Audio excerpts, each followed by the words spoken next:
pintar mientras ella se dedicaba a jugar. Bien por el changuito. ¿Tú con quién vendrías? Con Dios. Cada vez que puedo. Y vengo con mis historias y me pongo a jugar con ellas.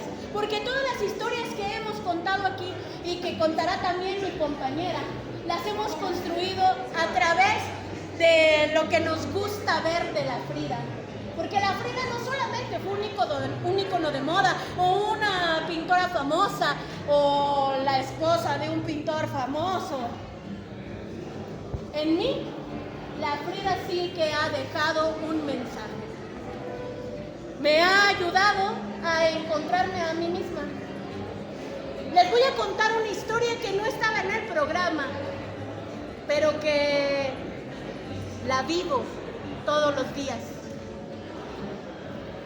Yo vivía en un departamento muy pequeñito, tan pequeñito que no daba ni siquiera para invitar visitas. Tenías que atravesar la cama para poder llegar al baño. El baño de ese departamento era lo más horrible que se puedan imaginar, porque no llegaba una sola gota de luz. Pero para mí fue perfecto, porque después de un tiempo difícil y cuando se te acumulan las lágrimas, ese lugar era perfecto, oscuro, para llorar todas las penas que yo tenía.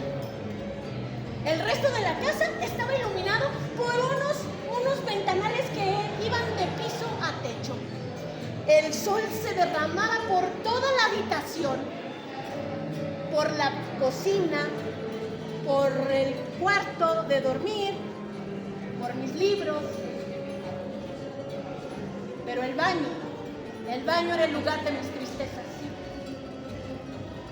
Una vez las tristezas fueron tantas y las lágrimas fueron tantas que ya no solo se lloraban por mis ojos, por las paredes llovían lágrimas, del piso brotaban lágrimas, por las ventanas en lugar de aire entraban lágrimas. Y yo desesperada quise echar fuera esas tristezas y traje una escoba, un trapeador, lo que fuera, para por las ventanas tirar toda el agua que se iba acumulando, porque se iba acumulando. En la escalera, que ya no era escalera, sino una cascada, corría todo lo que no había barrido yo en semanas. Y caí en un lago que se había formado en la parte de abajo de la escalera, justo donde estaba la entrada al departamento. Por más que hacía, no podía quitar tanta agua. Hasta que de pronto noté algo. Esos muebles donde había libros, flotaban y no se mojaban. Así que rápidamente me subí al sillón, jalé del librero todos los libros que pude, me los puse a un lado y mientras veía la mesa del comedor que estaba volando, porque a mí se me había ocurrido leer ese día el recetario de venenos de Agatha Christie, y también mi cama flotaba en esa agua salada, porque en la noche anterior había yo estado leyendo la biografía de Frida. Y el sillón, cuando ya lo llené de libros, empezó a flotar. Y yo desesperada, tomé el primer libro que encontré. Era uno de Gabriel García Márquez. Y comencé a leer el único cuento que pude calibrar. Y estaba ahí, la luz es como el agua. Y empecé a leer en voz alta, haciendo las inflexiones españolas de los personajes, pero con un estilo colombiano como el de Márquez, y traté de leer lo más bien que podía, sintiendo cada palabra, saboreando cada palabra, llevándola por mi boca y hasta mi garganta y después diciéndola en voz alta. Y conforme fui haciéndolo, el agua desapareció. Cuando le conté a mi grupo de amigos fridólogos lo que me había pasado, algunos dijeron que había sido el libro de la Frida que estaba ahí, porque con la Frida pasan muchas cosas.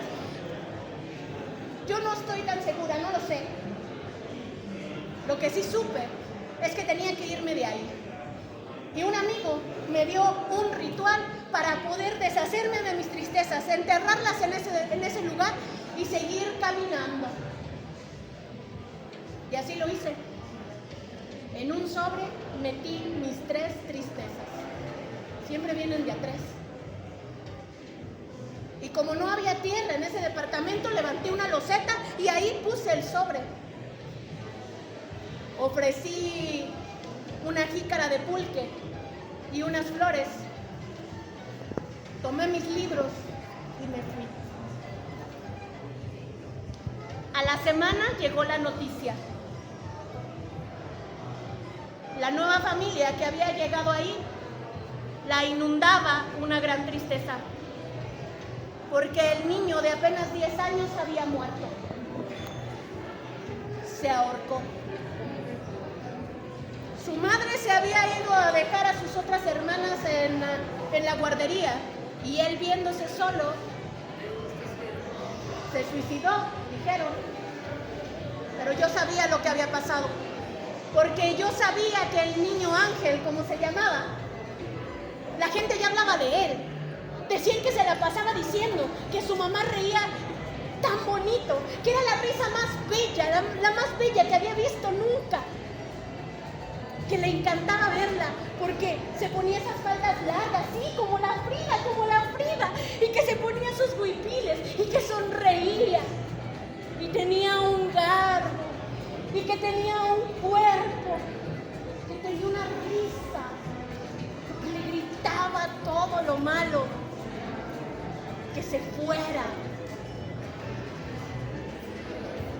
Pero que hacía tiempo algo había pasado con su mamá, porque dejó de ponerse los huipiles, empezó a cojear y se le fue el brillo de la cara y se la pasaba juntando moneditas y maquillando golpes y que decía que no hablaran fuerte cuando estaba ahí su pareja y que ya no reía y que él estaba buscando algo con lo que pudiera reír su mamá, que le dijeran qué podía hacer para que su mamá volviera a reír. Y entonces, él también empezó a estar triste. Dicen que sus compañeritos de la escuela no lo trataban muy bien, que siempre tenía un hueco en el estómago, que siempre tenía hambre. Y se puso a buscar imágenes en la biblioteca y le hablaron las ofrendas de la Frida, las de la Casa Azul, esos huipiles. Y entonces él estaba planeando completamente cómo hacer sonreír a su mamá, y entonces su mamá iba a sonreír y todo iba a volver a estar bien.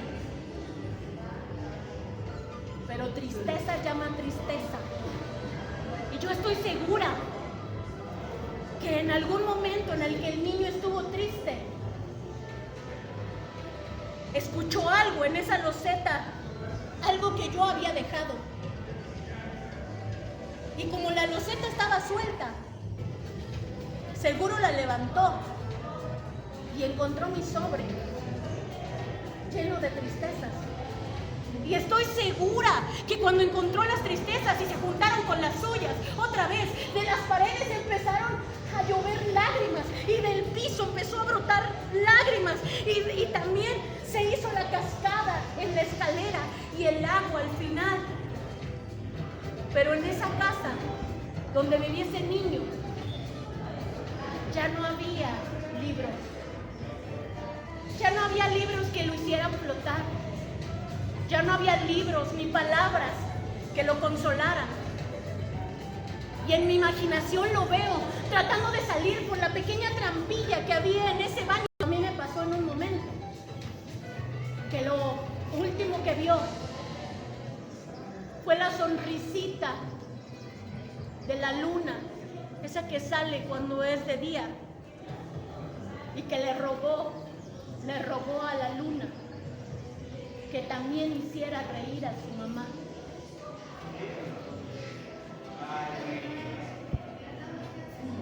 La foto del funeral de Ángel fue icónica. Estaba su madre con un huipil blanco, una falda rosa mexicano, se había puesto torpemente unas flores en la cabeza